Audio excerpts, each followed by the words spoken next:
বন্ধুরা চলুন Dibrugarh new market. Mutton ले लिया।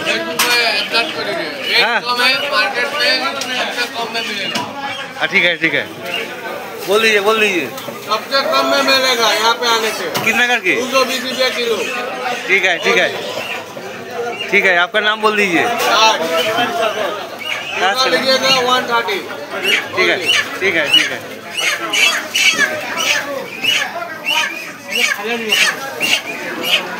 চলুন বাজারটা ঘুরে দেখা যাক। এখানে আছে কলই মাছ, বাহ! এখানে রুই কাতলা দেখতে পাচ্ছি আর চারা পোনা। এখানে ভ্যারাইটি মাছ আছে, পাবদা থেকে শুরু করে আমেরিকান রুই, দেশি রুই, চালানি রুই। এখানে তেলাপিয়া দেখা যাচ্ছে বা লায়ন দিকে বলে।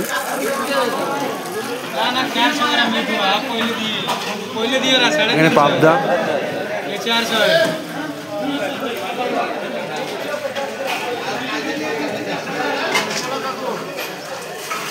इलिश कितना करके?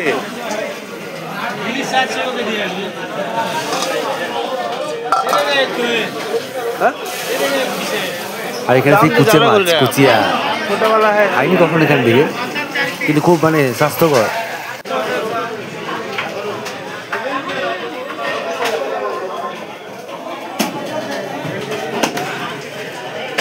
শোল মাছ কিন্তু খুব পাওয়ারফুল, দারুণ মাছ।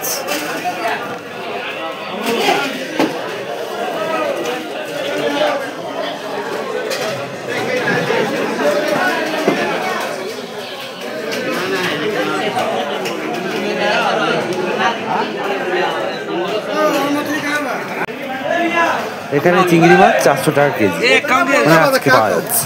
অন্যদিন হয়তো 500-700 থাকে। যাই হোক,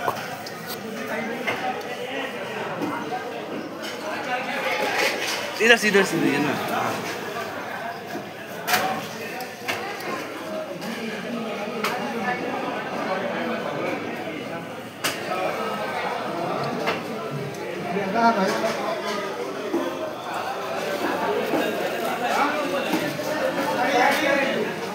कितना हो रहा है देखिए ना।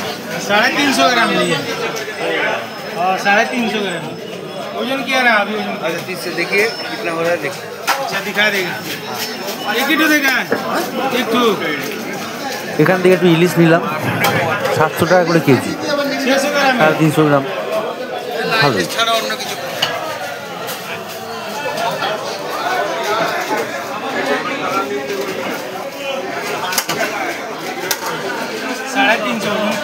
कितना?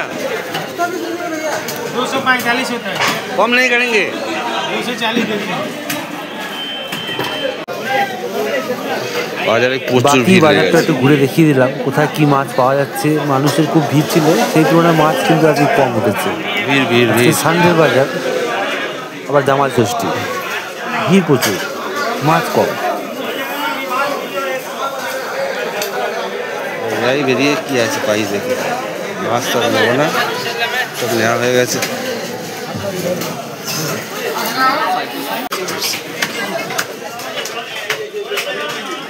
তো চলুন, এখান থেকে আমরা চলে এসেছি পাশেই নিউ মার্কেট, সবজি মান্ডি, সবজি মার্কেট বলতে পারেন। এখানে হোলসেল সবজি বা রিটেলও পাওয়া যায় সারাদিন। একটু ঘুরে দেখালাম, আশা করি ভালো লাগবে। আজকের ব্লগটা আপনাদের কেমন লাগলো অবশ্যই কমেন্ট করে জানাবেন কিন্তু। তো সবাই জামাই ষষ্ঠীর শুভেচ্ছা রইল, সবাই অনেক ভালো থাকবেন, সুস্থ থাকবেন, আর অবশ্যই স্বাস্থ্যকর ভালো মন্দ খাবার খেতে থাকবেন। তো টাটা, পরবর্তী ভিডিওর জন্য অপেক্ষা করুন। এরকমই আরও অন্যান্য ভিডিও নিয়ে আমি আসবো আমার চ্যানেলে। সবাই ভালো থাকবেন।